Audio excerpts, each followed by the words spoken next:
So I've been receiving emails for years, and even more now that I have a podcast, of people asking me to tell the story of my old music band, Trybesmen.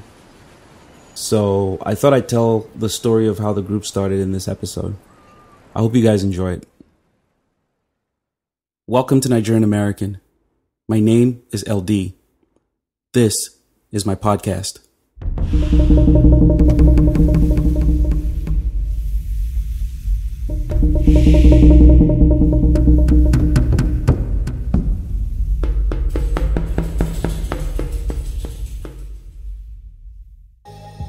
In this episode, I want to take you on a personal journey, one about how my professional music career began. In essence, I want to tell you a story about the early years of the genre globally known today as afrobeats. To eliminate ambiguity, afrobeats with an S is not to be confused with the genre created by the late Fela Anikulapo Kuti, which he named Afrobeat. Fela's Afrobeat is a genre he developed in the early 70s. It basically combines West African genres such as Fuji, Juju, highlife, and American jazz and soul music. Fela's early music was heavily influenced by American music of the 50s and 60s. He developed the Afrobeat sound as he began to gain international popularity and in an attempt to distinguish his sound from American soul music. Soul music originated in the United States in the late 50s and the early 60s. It combines elements of African American gospel music, rhythm and blues, and jazz. Every human is a product of his or her experiences. We are all a product of our experiences. I say this all the time. I believe strongly in it. Who we end up becoming is usually a function of the personal or collective experiences that shape our perception of the world.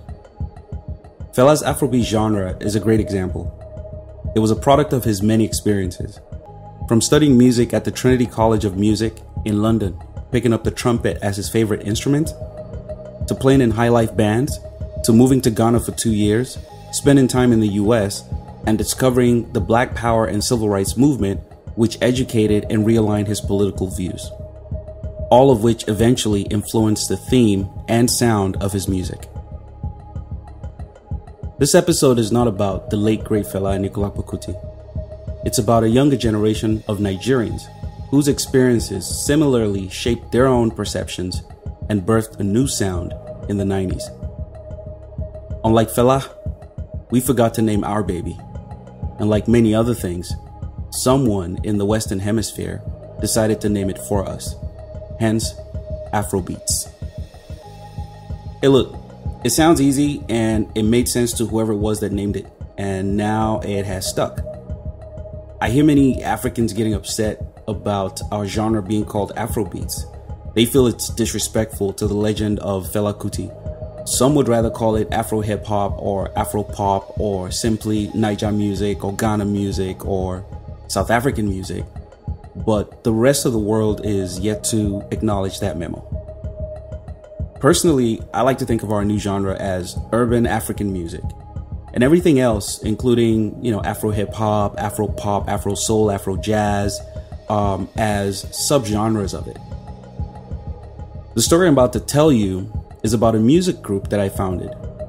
The music group popularly known as Trybesmen. I'm going to tell this story from my perspective, sharing the experiences that I believe led to what became our sound, which arguably was one of the most influential sounds of the late 90s and early 2000s across Africa. The sound that essentially became globally known today as Afrobeats. Listen. Growing up in Kaduna, or KD as we call it, was a unique experience in many ways. For one, it was a peaceful and generally serene place, for the most part. It was a big city with a suburban attitude. I grew up listening to many different genres of music. I remember listening to a lot of country music at one point. My dad was a smooth jazz enthusiast, so he played a lot of that. My mom and her friends listened to a lot of pop, funk, and disco music. My aunt, who lived with us at the time, she played a lot of reggae. And I remember I had this neighbor who used to bring out the PA system and play Fela Kuti's records back to back all day, every Sunday.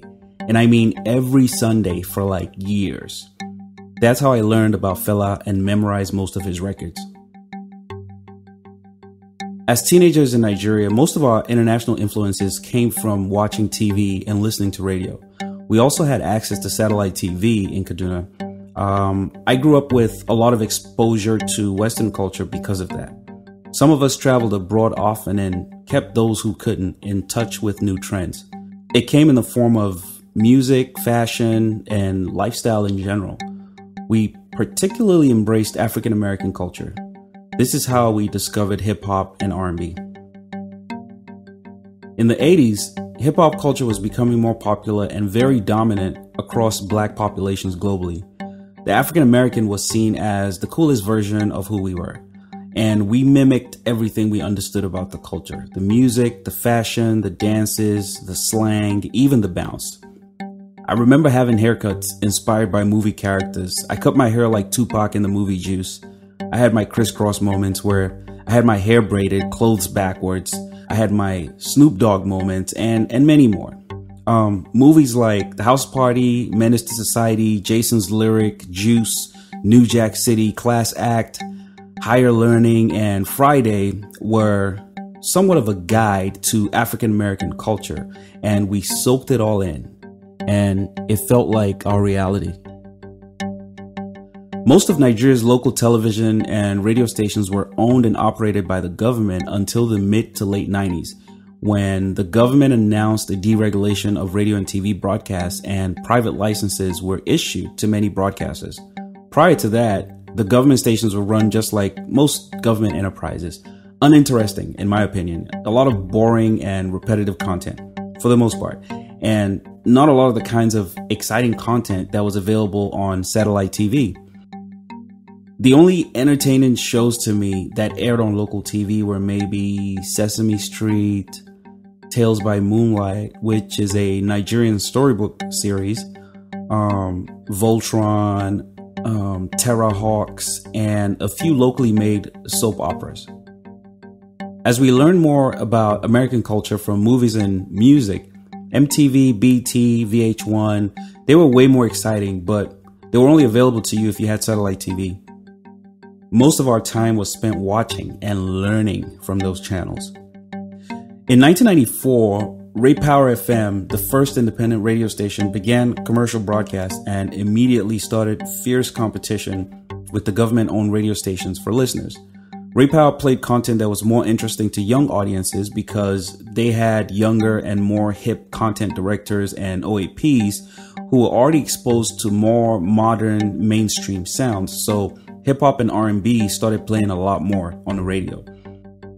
In order to compete, the government-owned stations began playing more and more hip hop and R&B as well, and it quickly became mainstream radio content. Reggae was a big genre in Nigeria before the private radio stations came in, and the genre soon fell to the background when hip hop and R&B took over. Nigerian artists of the 50s and 60s who didn't perform traditional Fuji, Juju, highlife, or other local genres typically performed soul music. In the 70s and 80s, it was mostly funk and disco. From the 80s into the 90s, it was mostly reggae. With everything that was going on in the broadcast space in the mid-90s, and as more private radio stations sprung up playing more and more hip-hop and R&B, the Nigerian mainstream audience started tuning into more and more hip-hop and R&B. This was around the time I graduated from high school, or secondary school as we call it in Nigeria, and I moved to Lagos. I had already deeply embraced hip-hop in the early 90s, so it felt like the rest of the country was just catching up to where I was, and it was exciting. I mean, finally, I could rap to folks outside of my inner circle from high school who could also relate. I don't quite remember the first rap verse I memorized, but there was hardly any verse I didn't know from all the big hip-hop records that dropped between 1989 and 1998. I mean, I was beatboxing, I was breakdancing, messing with art and graffiti, wearing Timberlands in 90-degree weather, constantly trying to look the part. I mean, I was in my early teens, and I was a true and avid fan of hip-hop culture. In episode 3, I discussed having some dangerous encounters with campus confraternities, and that caused me to retract into a more private and quiet existence on the university campus. So writing and recording music became my creative outlet, and it was kind of my getaway from regular campus life. I needed to. It was the only way to stay safe at the time, in my opinion, and it allowed me to spend hours away from all the madness. And that in turn helped me develop my songwriting and music making skills. If you haven't already, I think you should go listen to that episode. So my daily routine on the campus was to wake up, go to class, come back to my dorm room around 4 p.m., play some beats, write some rap verses, recite and memorize them until about 8 or 9 p.m. Just to while away the time and stay out of trouble. I had a friend from high school who also happened to not only be attending the same university and staying on the campus, but we stayed in the same dorm on campus and our rooms were in the same hallway. He was in E105, I believe, and I was in room E110. His name is Kunle Bello, or KB, aka Kaboom. KB and I shared many experiences growing up in Kaduna, and coincidentally, our fathers were really good friends, so naturally, he was also one of my friends on the campus. KB also had a love and enthusiasm for hip-hop culture and could relate to a lot of what I was experiencing at the time at the University of Lagos. So we spent time together in the evenings, catching up, whining about our new reality, and just generally bonding. I recited many of my rap verses to him and somehow discovered that he could also write. So, our friendship couldn't have been more convenient. We started writing more and more, comparing verses, and decided to maybe make some demos together. The year was 1996, and around that time, making a demo in Nigeria wasn't easy. If you didn't have money to spend to record at a professional music studio, the only way you could make a demo was to use a dual deck cassette recorder. Let me explain that process a little bit. So, first step is to get a dual deck cassette recorder. If you were born anytime after the year 2000, you may have to do a Google search to even know what I'm talking about here, okay? A dual cassette recorder is a device that uses a cassette. Oh God, okay. Now I'm gonna have to explain what a cassette is. Oh Lord. Okay, so a cassette is a small device that was once used to play or record music. Please Google it if you're unfamiliar. Anyway, basically, in order to record a demo, you get a hip-hop instrumental recorded on one cassette and then place that cassette in the play side of the dual cassette deck. Then you get an empty cassette, or the one you wish to record over, and place it in the record side of the dual cassette deck. Then you connect the microphone to the system. You hit play on the cassette that has the instrumental and hit record on the empty cassette, or the one that you wish to record over. Then grab your microphone and deliver your vocals over the recording while the transfer is ongoing.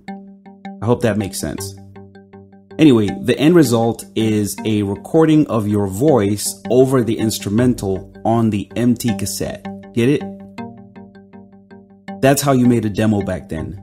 And here's the thing also, you had to do your recording in one take, because the more times you record over a previous recording, the worse the quality of the final recording got. So your verses must be very well practiced, memorized, and delivered without any flaws for it to sound good.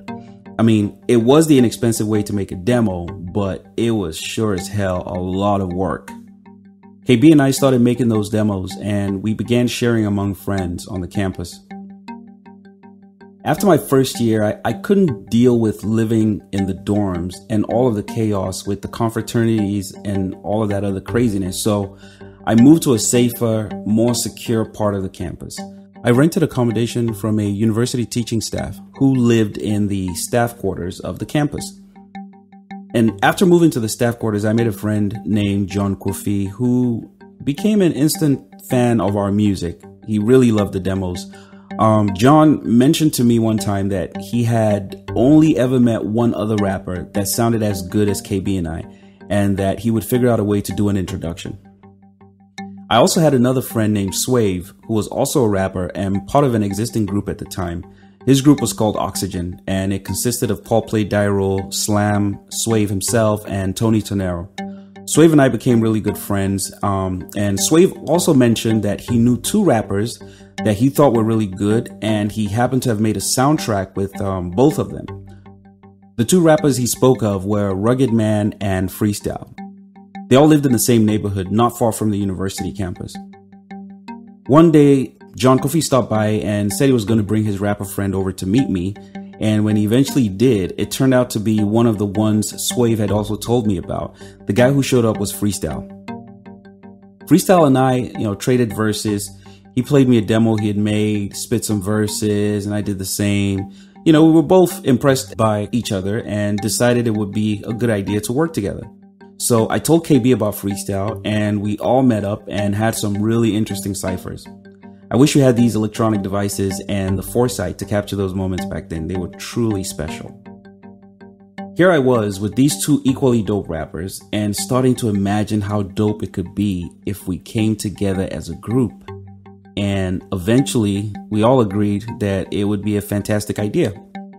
Now, to tell this story and do some fact checking, I called up KB and I got him to tell the story on record. I'll play some excerpts from that recording shortly. After we decided to form the group, KB came up with the name 2K Trybe. Listen to KB explain why he thought that would be a good name for the group.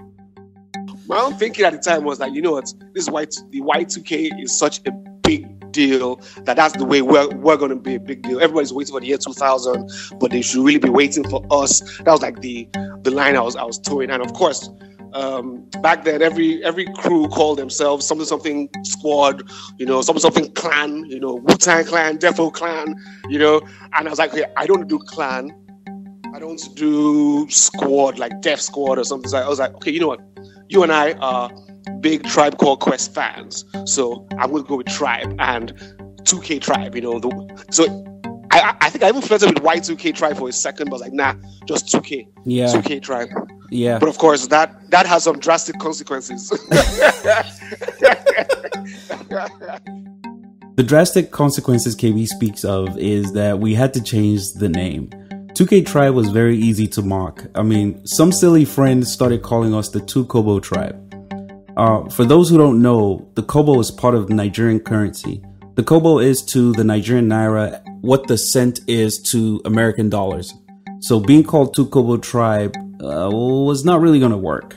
We were easy targets with a name like that. Yeah, I don't know. So we had to drop it, basically. Little did we know that an artist was going to show up years later by the name 50 Cents. Exactly. Nobody cares about your name if you make hit records. We learned that eventually. Anyways, so we decided to change our name from 2K Trybe, and KB came up with the name Trybesmen. Here's KB again. Yeah, so I was like, okay, you know what? Instead of coming up with some name that some people will bastardize or make fun of, or to start sounding, something can sound really cool at first, and then a year later or 2 years later, it sounds like, what was I thinking? I'm like, whatever kind of tribe we are, we'll be tribesmen. We tribesmen belong to that tribe, so let's just go with tribesmen. So there's no real identity, and of course, it gave us the extra. We're representing Nigeria, different tribes, or whatever. And Trybesmen was born. At this point, we were already doing a few showcases and little campus shows, and we were already gaining some popularity on the campus. We had started getting invitations to perform even at other campuses. I recognized early that our acceptance by young Nigerians was based on the fact that we were relatable, in a sense. These are young guys that they knew and could relate to. And on top of that, they were able to rap as good as the rappers that they all loved from the US. It was amazing to see the reaction every time we got on stage to perform to like a new audience. It usually went from, who the hell are these ones?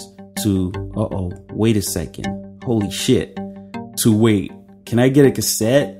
Like, when next are you guys performing? Oh my God, do you have a phone number? How can we, all of that. And then the groupies started following, and then the word started to spread about these amazing rappers from the University of Lagos. It was crazy. We were slowly becoming campus celebrities.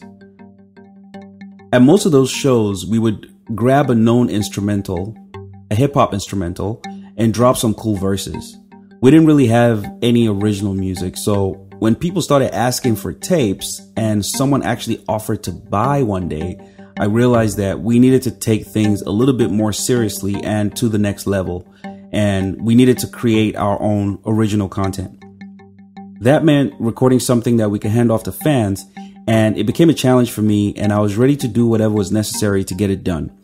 At the time, we could only get hip-hop instrumentals from DJs who had the 12-inch singles, so we got to meet the biggest DJs in town at the time. I made friends with DJ Jimmy Jat, and I used to frequently go through his library of instrumentals to source new material. I did the same with Fresh Waves, LaFowles, and a couple other DJs at the time. The need for original music and the fact that it had financial implications had me reaching out to my mom. I kind of knew how to work her at that time. She made the mistake of constantly saying to me, if your grades remain intact, I'll support your hobbies. And I ensured that my grades never faltered. And she kept true to her word, you know? She had bought me a dual cassette deck in the past. She regularly paid for me to get hip-hop instrumental mixtapes made. So when I reached out about needing money for professional studio sessions in order to create our own music, she decided to support that as well. It was a lot of money at the time, and till this day, honestly, I don't understand why she did it, but she did it. She was asked about it recently, and here's what she had to say. Yeah, I've always believed in encouraging whatever talent any child has. As for me, whatever talent any child is given by the Almighty, it's for us to encourage so it can grow. That was my main reason for supporting it. And I'm happy it worked out well. To put this in proper context, you have to understand how the Nigerian society viewed musicians in the 80s and 90s. It was not a profession that any Nigerian parent would be proud of. You had three choices as a Nigerian kid: either become a lawyer, a doctor, or an engineer. The next level to that was to become an accountant, an architect, or some other type of professional. Anything less was considered basic and not worthy of praise. Some would even go as far as to call one a failure. The arts at the time was generally frowned upon. It was the worst possible option. So a Nigerian parent that chose to support a child with music ambitions at the time was seriously going against the grain. You know, my mom was different. And I think the genre we now call afrobeats owes her a huge thank you. Anyway, we got the money and I ran around looking for affordable studio time. Then someone introduced me to Even Ezra Studios in Victoria Island. I went ahead and booked an 8-hour session and we recorded our very first original record. It wasn't my first time producing music. I had used synthesizers and drum machines before while I was still in Kaduna. So I was somewhat familiar with playing the keys and the drums, but the software part was brand new to me. I believed Even Ezra used an Atari ST system with Cubase software at the time. But there was an engineer, and all I had to do was play what I wanted on the synthesizer, and he figured out the software bit, so we were all good. In studio that night, there was KB, Freestyle, myself, and a friend of mine, Bolaji, who lived close to my parents' house. I was so excited and under pressure that night that I lost my voice shortly before it was time to record my vocals. I was so mad because it meant that we would have to come back for another session to get a proper recording done, so I decided to record it anyway, just to see if the verse that I had written worked. My voice was deep and raspy on the recording. It wasn't great, but we were running out of studio time and I had to lay it down that way. Sadly, we eventually ran out of time and we weren't able to complete the session. So I told the engineer to give me a rough recording of what we had so far, just to listen to. I had planned to drop off Bolaji at home and return to the studio to pick up the recording and the data of it on an ADAT tape and a floppy disk. Okay, that's something else to Google. A floppy disk, for those who don't know, is kind of like the flash drive of the olden days. That's how we transfer files between computers. The ADAT was like a cassette, and it was how our vocals were recorded and, sort of kept in sync. So my goal was to save our session files and go see if I could beg my mom or figure out a way to save money for another session. Unfortunately, upon reaching Bolaji's house that morning, we noticed a lot of cars in front of their property. And it turns out that while Bolaji was with us in the studio, his brother Bayo had a sickle cell crisis, and he had passed away overnight. It was a truly sad day. It was really devastating. It threw off my plans to return to the studio to get the session files. By the time I returned to the studio days later, someone had recorded over our ADAT tapes, and our session had been deleted from the studio's computer. I was so mad. The record we made that night was titled LAG Style, and the only existing version of it is the rough recording from that night.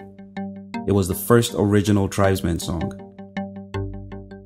It goes a little something like this. Now us we don't come again. Well. Now us we don't come again. Well. If it's sweet to you, well.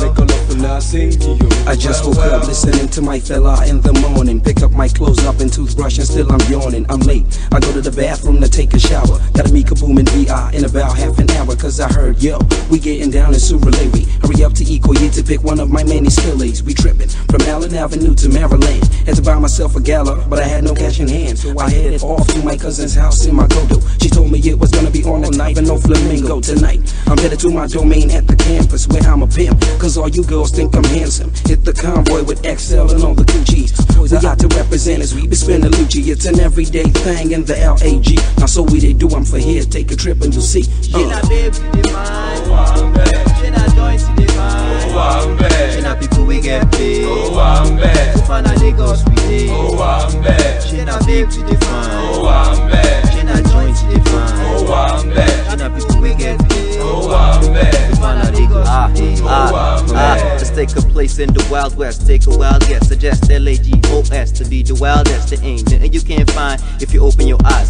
Niggas macking chicks, crazy chicks macking the guys. I ain't surprised. Take Okada, $20 to Bagada. Those if I got chicks at that end. They gada, or rather, those fresh butter chicks at a papa. Forget those ones, you could get caught by your father. But waka, in your 4x4, get to Festa. Before you trip with some more boys, you go first shot. The first trap, I try to inhale, lala. Got me in some deep operation, sweep shit, wahala. We scatter, the matter, turn to kata kata. And one boys jar instantly, pata pata. The niggas around the Coco Michael, big yakkin' psycho. The niggas around Tony Villa, big yakkin' iller than the niggas around Ikoyi, and I guess you know the niggas around Akoka, Alala smokers, but the real niggas around hang around Bariga. I jiggly boys be looking for how to make money quicker. Maryland Mende, CMS or Balende, Ikeja. Anywhere you stay, never's gonna get ya. Niggas metropolis, the area where the trouble is, life is a struggle, it's not easy being pure like regular. Something like that. We didn't get a chance to re-record LAG Style. It circulated in its rough state with my raspy vocals. For some reason, people loved it. Every time I delivered my verses in my regular voice, I was told to make it more raspy. No, L, do it like LAG Style. Trust me, it sounds better. I guess it did. It actually ended up becoming my signature voice texture on all my early rap verses. Time passed, and we discovered a small commercial studio owned by the Nigerian music icon Charlie Boy. It was at his studio that we made the first attempt at creating what eventually became our breakout records, Shake Body and Tribal Marks. I remember the engineer was kind of a jerk. He kept trying to run down the clock so we could book more sessions, so we stopped using the studio. Then we discovered Dolphin Studios in Surulere. It was close to my dad's office, where I was beginning to spend a lot of time, working with my dad and all. And Dolphin Studios was the most modern and best equipped studio at the time, so it kind of became our new home. My mom was also beginning to get some feedback about my music and how well it was being received, so she was even more willing to support with funding. And then my girlfriend at the time, who's currently my wife, had also started chipping in, to support our recording studio expenses and, little things here and there. She brought us food, brought us drinks. And yeah, I have very fond memories of that time.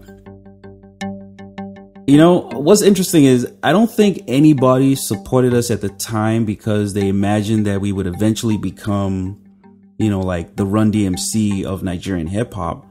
But our passion for what we were doing was evident, and the fan base was growing, and it was rapid.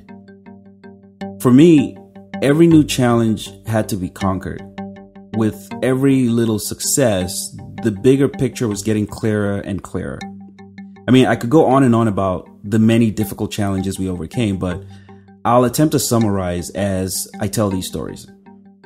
By early 1998, we had 2 records that we believed would take us to the promised land of becoming a household name. And we needed to circulate tapes on the university campus. So I went and got my mom to loan us money for cassette duplication. At the same time, I began shopping around to see if we could get signed to a record label. But most of the only international labels left in Nigeria at the time weren't really interested in signing hip hop artists. In order to understand the state of the music industry in Nigeria at that time, I have to give you some background. In the late 60s, the 70s, and up till the very early 80s, most artists in Nigeria were signed to international record deals, and the music industry was booming. The record labels were all subsidiaries of major international labels, so they had decent promotional budgets and lots of music exploitation experience. It all came crashing down when the Nigerian government in the late 70s introduced a policy forcing all international companies that were operating within Nigeria to acquire local partners to the tune of at least 40% ownership. That sent many international companies packing up and leaving our music industry, and our music industry suffered immensely. After most of these companies left, the only artists that could survive were ones that already had a steady fan base and could still perform shows. By the mid-90s, our music industry really at that point was a carcass of itself. No more record label support, no more local and international distribution, no more booking agents, no more nationwide tours. Everything had ground to a halt. As a musician at the time, if you didn't already have a big fan base and constantly booking party gigs, or you somehow owned your own performance venue, you weren't likely to make a living off your art. Our music industry was completely dead. When I decided to go all the way with Trybesmen and do this professionally, I recognized this as a challenge, but I was convinced that we would find a solution at some point. One step at a time, I used to say, to encourage every one of my group members. Let's get the music right. We'll find a label. We'll figure out distribution. We'll revive this industry. We'll take this music international. We'll tour the world, and we'll own it all. People used to look at me crazy, but if you knew me back then, I'm sure we had a conversation or two about my vision for the Nigerian music industry. At the same time, in the mid-90s, private radio stations were springing up, and hip-hop and R&B was starting to penetrate and dominate the airwaves. So there was a unique opportunity for us. Nigerian ears and minds had begun to tune into hip-hop and R&B, so I figured it wouldn't be as tough to sell Trybesmen to a larger audience than the university campus.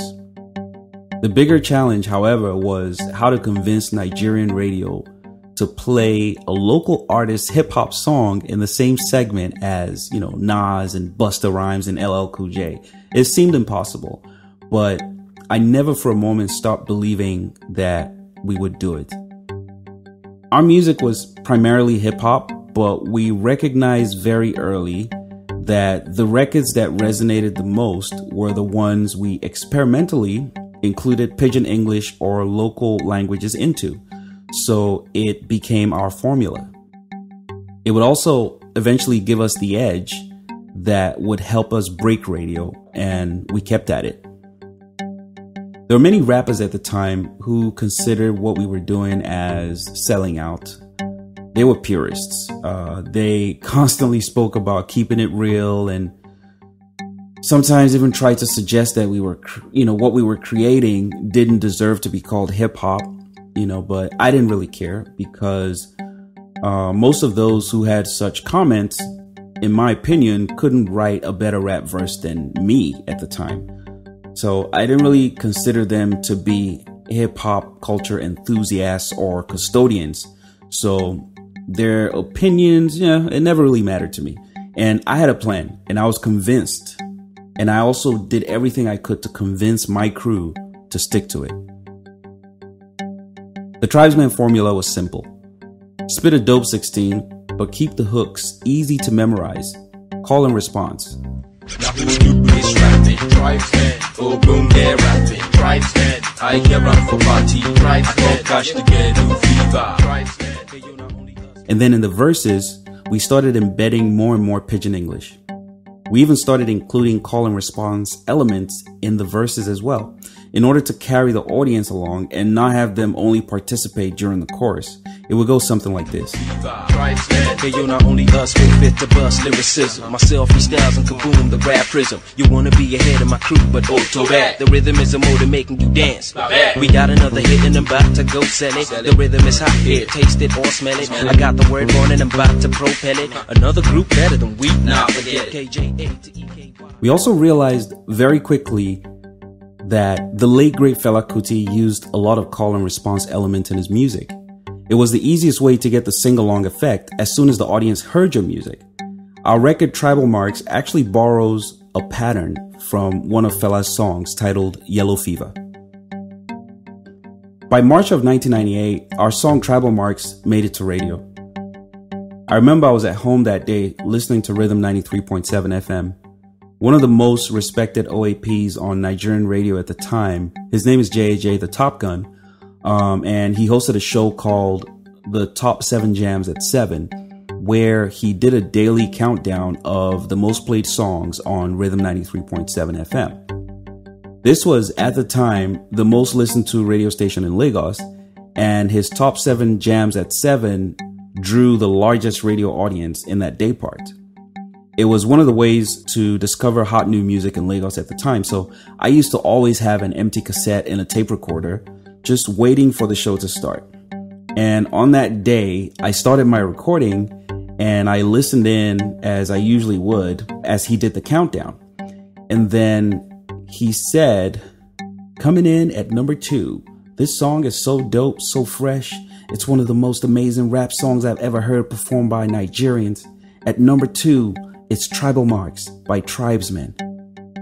Oh my God. That was easily the most exciting moment of my entire music career. I went crazy. My home phone kept ringing back to back for hours that night. Everyone had heard it. It had been playing back to back on radio all day long, and I didn't even know. In that one moment, I realized that we had overcome one of the most impossible tasks at the time. We were independent artists officially playing on the radio, and we were on the A-list rotation. Wow. I mean, there were hip-hop acts before Trybesmen, and they deserve credit as well. No doubt. I mean, music acts like Cashman Davis, Weird MC, Zaki, Felix and Moses, Junior and Pretty, and many more. But what was unique about the Trybesmen breakthrough was that it was a tipping point for Nigerian music. It was the beginning of somewhat of a new era. An era that made being a musician cool again. We were young, exciting, and we were a true reflection of the modern Nigerian. Everyone could relate to our music, and most local artists eventually borrowed a thing or two from the sound that we created. Many of the purist rappers back then began to acknowledge the need to connect with a broader audience by including pidgin in their hip hop. Some others refused to. And, most of the ones who refused, even though they were very talented rappers, were never really able to enjoy successful music careers. They didn't want to sell out like Trybesmen. And boy, did Trybesmen sell out. From touring campuses nationwide to huge concert venues, we even went on to become the first of the new generation of afrobeats artists alongside Tony Tatwila to perform to a sold-out diaspora audience in the UK in the summer of 2003. Other local artists were played on the radio before Trybesmen. Don't get me wrong, but nobody that was truly independent got A-list rotation. The only other Nigerian group that got radio rotation at the time was The Remedies, and they were signed to Kenny's Music. And Kenny happened to be the head of the first independent radio station, Ray Power FM, at the time, and boy, he gave his artists a hell of a boost. Talk about force feeding. 1998 was the year it all truly began for this genre we call afrobeats.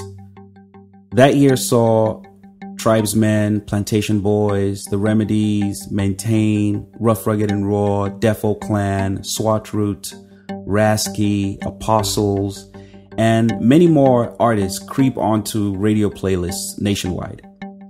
And, like they say, the rest is history. There were many other challenges we had to overcome, but I can't fit it all into one episode. For example, nationwide distribution of our music became a huge challenge. There was no existing distribution model. I had to figure that out. I had to figure out so many other things, from shooting music videos and doing it low budget, to establishing internet presence, to getting the ears of international record labels. It almost took a decade, but I look back today and I see, that my dream to get the music right, find a label, figure out distribution, revive the music industry, take the music international, tour the world, and own all of our music came to fruition. People try to give a lot of credit to me as the leader of Trybesmen, but my group members, KB and Freestyle, deserve a lot of the credit as well. Matter of fact, many people deserve credit, not just other artists for doing their part, but many of the folks who helped us along the way. My mom, for one, I can speak from my perspective. Over the years, paying for studio equipment, paying for countless recording sessions, music videos. She bought me a car. She gave us the look we needed, and she never did any of it for profit. She did it all to support a dream that I had at age 16. She's my hero. And she should be yours too. Because even though I agree that, the industry may have ended up being revived by some of the forces and in some other way, we must give credit to those who we recognize for injecting life into the passion that made it happen. All the OAPs at the private radio and TV stations who believed in and chose to support local talent. All the DJs who force-fed the music with no payola incentives. All the businesses who saw value in using local talent to market their products and in turn injected millions of dollars into our entertainment industry. They all deserve credit. I truly am grateful to a lot of them because, yes, I did have a dream and there was something that I was trying to accomplish, but there's no way that I could have done it, or anyone else for that matter, without everyone sort of bringing something to the table to where it got us to where we needed to be. To be quite honest, I think it's really, for me, a privilege to have been in Nigeria at the time and to have had the experiences that prepared me for those moments where I was able to apply myself, obviously borrowing resources from my mom and so many other people that contributed, to do the things that we were able to do that encouraged more people to want to do music and also encouraged the industry in itself to want to be better, be bigger, be international, be interesting, be fun, and that we could get to a point just a decade and a half later where being a musician became cool again. I get a lot of calls now, Nigerian parents telling me, hey, are you going to sign my son or my daughter? That wasn't the case in the 90s. So if someone asks me, how I feel about the entertainment industry, and what afrobeats has become, I'm really, truly proud. I really am. Thank you for listening to this episode of Nigerian American. Please subscribe and feel free to share this podcast. You can also reach us by our email, nigerianamericanpodcast@gmail.com. My name is eLDee.